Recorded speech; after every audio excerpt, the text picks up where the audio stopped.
Halo pemirsa, berjumpa lagi bersama saya. Pada video kali ini kita akan mengulas ternyata lirik lagu Lily dari Alan Walker ternyata islami banget. Bagaimana mungkin islami banget? Nanti kita bahas satu persatu. Jangan lupa subscribe, like, dan komen, dan nyalakan tanda loncengnya untuk mendapatkan video-video terbaru di channel ini.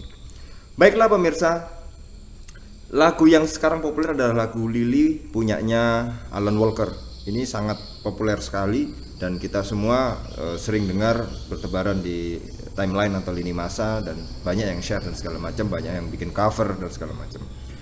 Bahkan ada beberapa yang mengulas bahwa Alan Walker ini dipersepsikan dengan suatu aliran-aliran tertentu yang misterius dan ya dekatlah dengan teori konspirasi. Tapi sebenarnya kalau kita cermati ya, bagaimana lagu Lily dalam konsep sufistik atau tasawuf ini sangat mengena sekali. Nah, kita lihat satu persatu lirik pertamanya. Nah, apa yang pertama kali ada, Lily was a little girl. Saya langsung terjemahkan aja. Lily adalah seorang gadis kecil takut dengan dunia yang besar dan luas.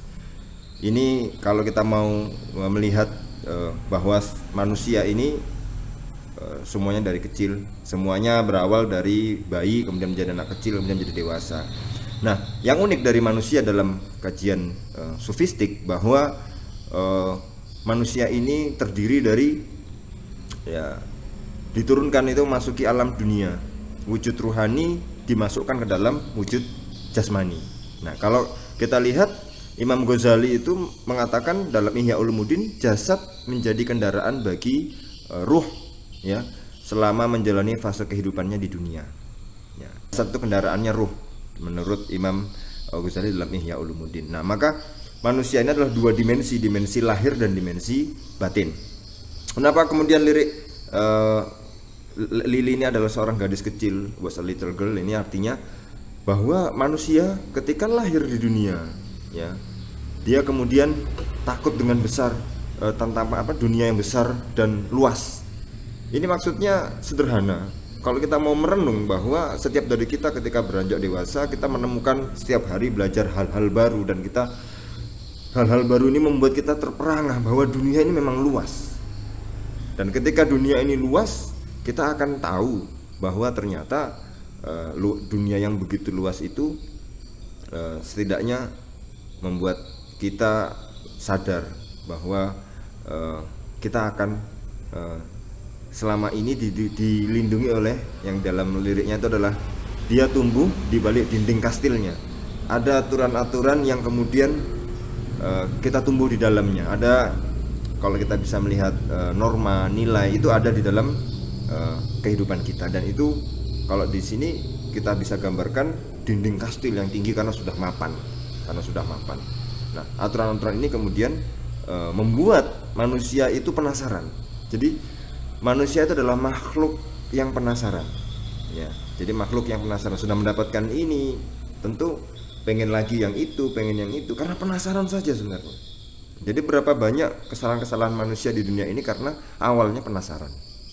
Nah, karena dia penasaran, maka kita lihat bahwa setiap saat dia berusaha untuk lari. Artinya ketika beranjak dewasa, semakin hari ia mengenal dunia, ia menyusun banyak keinginan karena penasaran tadi itu ya.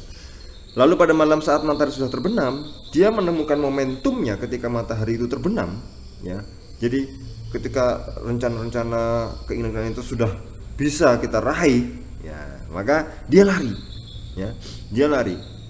Yaitu kalau di sini digambarkan ketika matahari terbenam, dia lari ke dalam hutan ya.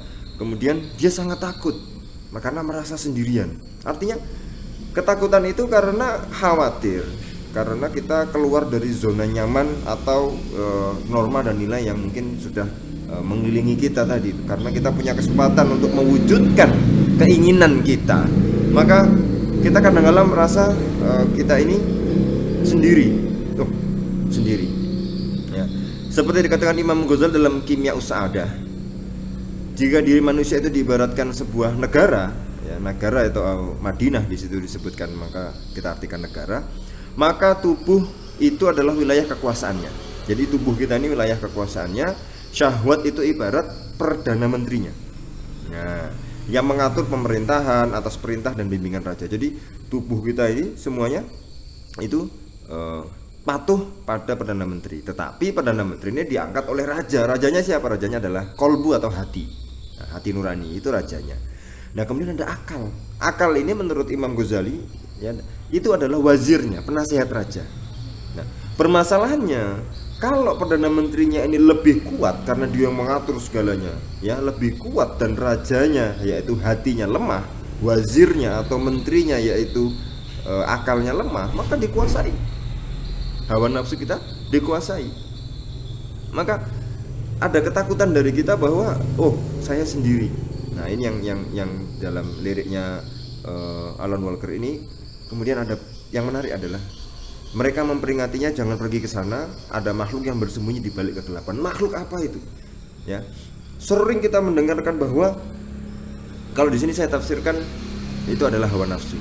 Sering kita mendengar dari kecil ceramah-ceramah ataupun orang tua kita, guru-guru kita mewasiatkan, awas hawa nafsu, jangan ikuti hawa nafsu. Jangan ikuti hawa nafsu. Nah, makhluk yang kemudian diceritakan dalam liriknya Alan Walker itu adalah nanti kemudian datang merayap, kemudian jangan memberitahunya untuk tidak khawatir, kemudian ikuti kemanapun aku pergi, di atas gunung atau dalam lembah yang curam, karena di mana saja nafsu itu bisa muncul, entah itu di atas lembah atau di atas gunung yang tinggi atau lembah yang curam, itu sama saja, tidak masalah. Di mana saja Anda berada, nafsu itu akan bisa mengekang, nafsu itu akan bisa menjerumuskan kita. Ya, jangan disangka kalau kemudian di atas gunung kita hanya sendirian nafsu tidak datang, tidak. Di mana saja, di tempat ramai, di tempat sepi, itulah nafsu. Ya.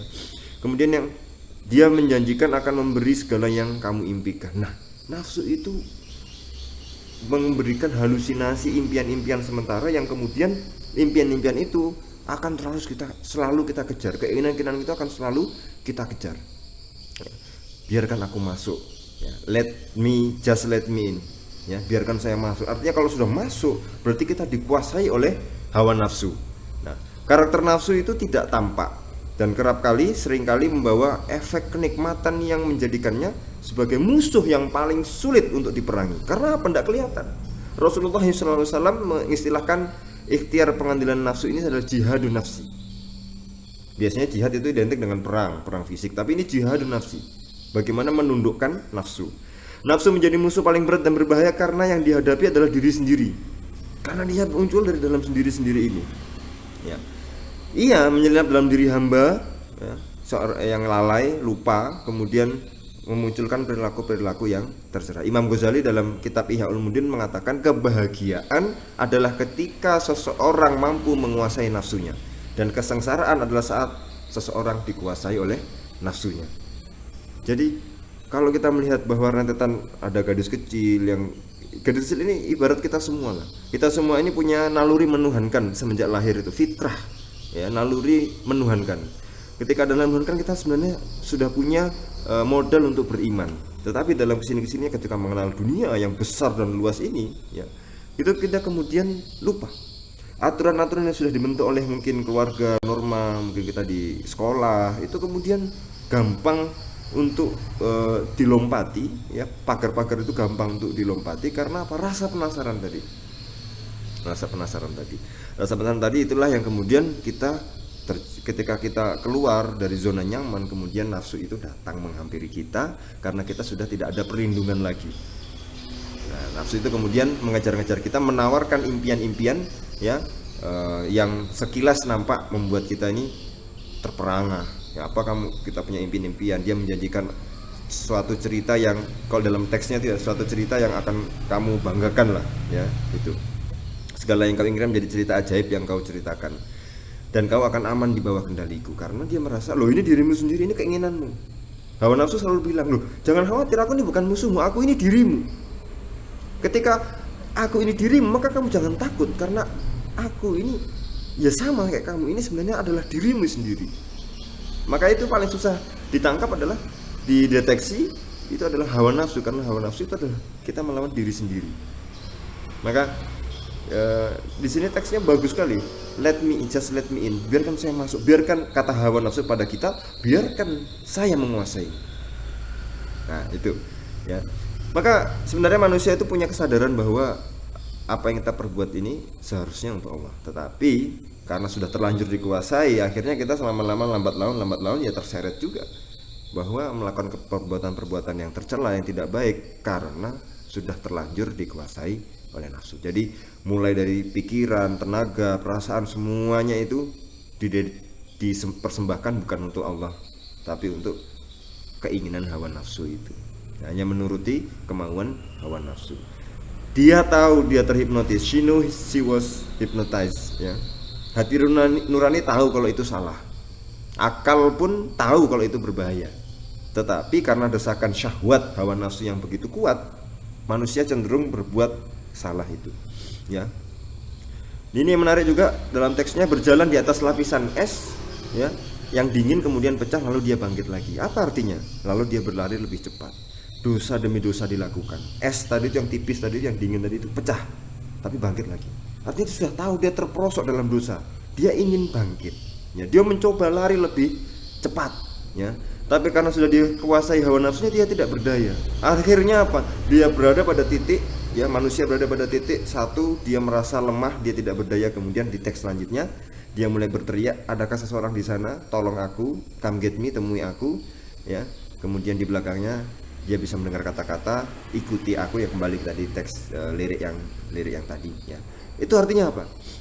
Ia akan mencari orang lain untuk kemudian bertanya, aku ini tersesat, tolong. Jadi sebenarnya manusia itu membutuhkan orang lain untuk memperingatkan dirinya.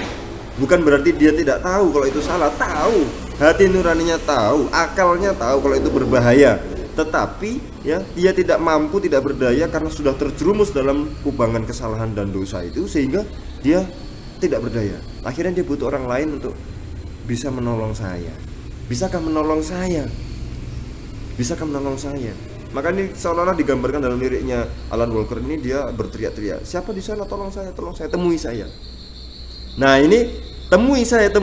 Nah kemudian kalau kemudian hawa nafsu itu, ya, tetap mengejar dia, kemudian dia tetap tidak berdaya, maka dia tidak akan bisa selamat. Tetapi kalau kemudian dia bertemu dengan seseorang yang bisa mengubah, ya, yang bisa mengubah dia atau mengeluarkan dia dari kubangan dosa, maka dia akan selamat. Tetapi di endingnya di sini, ya, ini menarik karena apa? Karena di belakangnya, ya, di belakang gadis kecil namanya Lily ini, ya, dia tetap mendengar kata-kata untuk bahwa makhluk, the creator tadi itu tetap mengajak dia, ya, untuk ikut, ya, kepadanya. Jadi mengajak Lily untuk ikut kepada makhluk tadi. Artinya apa? Di satu titik kritis ini ada dua pilihan. Ketika kita memutuskan untuk bisa keluar dari kubangan dosa, terlepas dari hawa nafsu, ya, maka kita akan selamat. Tetapi jangan sampai salah. Apakah itu sudah selesai? Tidak. Makhluk tadi yang bernama creator tadi itu, ya, yaitu hawa nafsu, akan tetap terus mengejar di belakang kita, akan terus mengganggu kita. Jadi melawan hawa nafsu adalah perjalanan, perlawanan seumur hidup. Melawan hawa nafsu tidak bisa satu titik selesai, tidak. Terus dikejar. Kalau kemudian kita terjerumus dalam kubangan dosa ini, seperti Lily tadi, kemudian dia ketemu orang-orangnya bisa nolong, dia selamat. Tetapi kalau kemudian dari diri kita sendiri tetap tidak berdaya, tetap terjerumus dalam kubangan hawa nafsu, maka selesailah sudah. Karena hawa nafsu ini terus mengejar kita. Satu titik kita selamat, akan lagi kita digoda, akan dijerumuskan oleh hawa nafsu. Jadi teman-teman, ya, kalau kita melihat bahwa gambaran umumnya di lirik lagu Lily Alan Walker ini sebenarnya sufistik banget, tasawuf banget. Ini sufi banget, ya. Feelingnya itu sufi banget. Maka ini kalau kita bisa lihat secara keseluruhan adalah islami banget. Maka mudah-mudahan walaupun lagunya barat, teksnya, musiknya mungkin seperti itu, kalau kita dalami, renungi maknanya, maka sesungguhnya ini adalah bercerita tentang kehidupan manusia melawan hawa nafsunya. Dan ingat, perlawanan ini tidak hanya sekali tetapi sepanjang hidup kita. Terus ikuti video-video selanjutnya tetap di channel ini. Terima kasih.